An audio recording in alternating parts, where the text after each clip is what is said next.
For my final project, I chose to do the Civil War in Appalachia, how the bloodiest war in American history really impacted the region and how it was perceived in the area.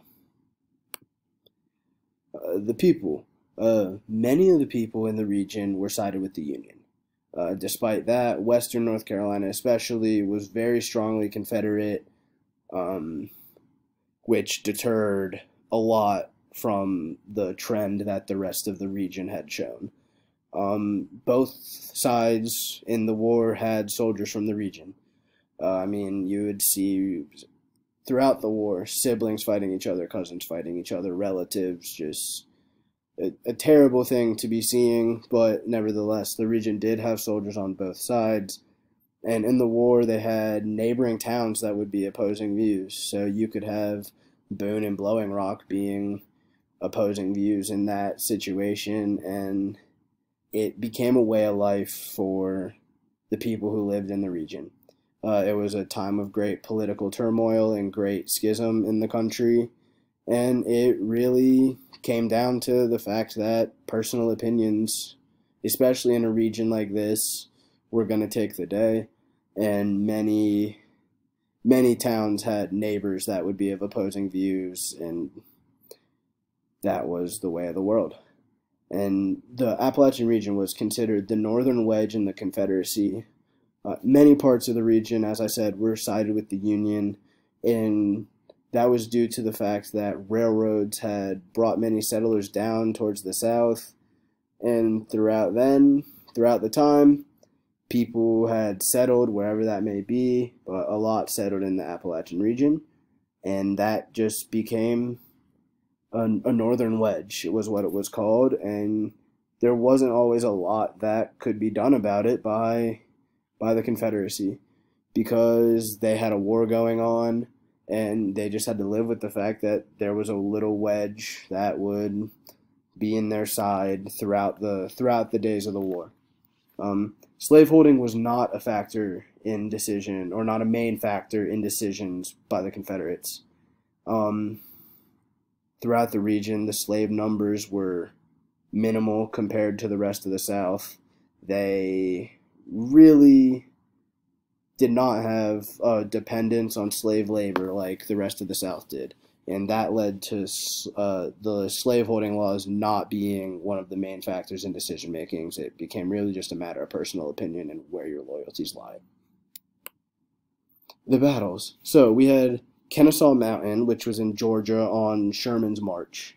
It was a Confederate victory for General Joseph E. Johnston, and it really was one of the few losses that Sherman suffered marching through the South, which happened to be in the Appalachian region. And then we had the Battle of Lookout Mountain, which really was a skirmish. It was not to the level of being a battle, but it was called a battle due to the importance it showed for the war as it moved on. It assured the control of the rivers to the Union, which endangered the Confederate border, the Confederate line, because this meant that they had to worry about Union soldiers floating downstream, using the rivers to attack rather than just coming through traditional ways, into the battles through the trees, through the mountains, it really gave the Union potentially a big advantage, which was why it was such a big deal and why it was given the title of a battle. And then the Battle of South Mountain, which was one of the earliest defeats for Robert E. Lee. And that really set the tone going forward in the war, because Robert E. Lee was considered the Confederates' best general. And this really was one of the first stones to turn for the Confederacy to go on towards losing the Civil War. Champ Ferguson was an infamous guerrilla general in the region. He had killed, or claimed to have killed, over 100 Union soldiers or Union-siding civilians. He was an unofficial Confederate captain due to the terrible things that he would do to people, to their own citizens. He was never officially made a captain, but he was a very strongly supported figure for someone who was not given an official title. He was branded an outlaw at the end of the war by the Union when the war was over. Eventually, he was arrested and convicted of war crimes, and in 1865, he was killed by hanging. And the warfare style in the region was guerrilla warfare, which is very similar to what is seen in the Vietnam War. The militias both ways. There were Confederate militias, Union militias.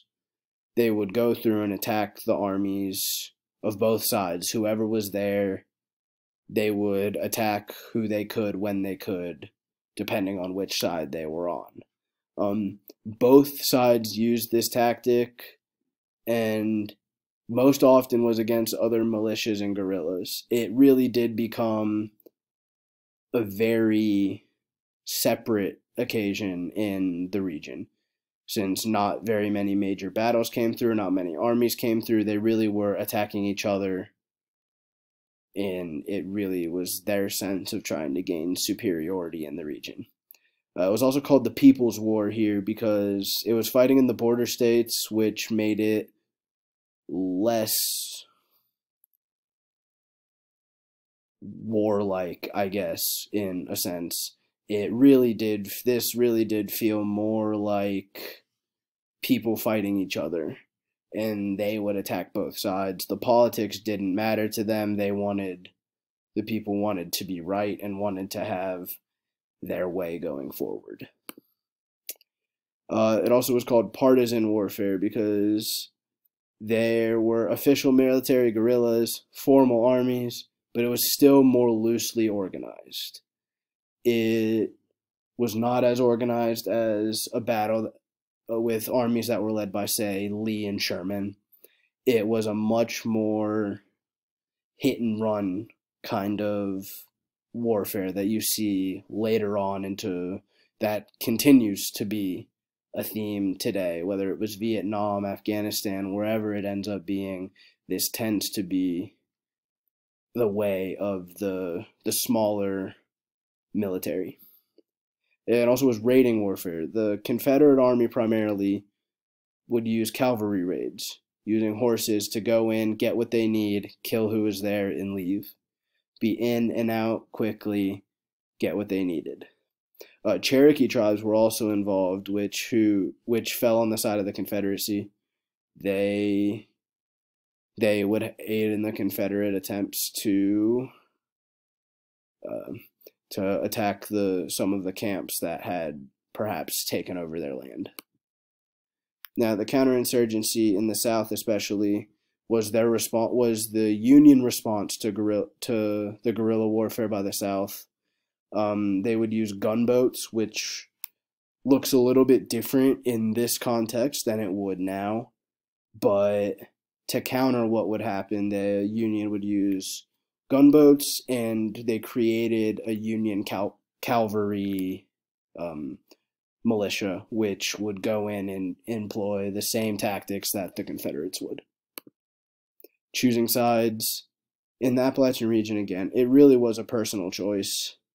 Different parts of the region supported different sides. Location was much less of an issue than it was say in the cities or wherever else. For example, East Tennessee was incredibly pro-Union, and West Tennessee was incredibly pro-Confederate, and that was the pattern throughout the region throughout the war. War crimes. Many guerrillas in this region committed various war crimes. Many would involve civilians or slaves. Many unspeakable things were done by the guerrillas, and especially by Champ Ferguson throughout the war in the region. And it really was a dark spot in the region in terms of this. I just want to say thank you, and I hope you enjoyed.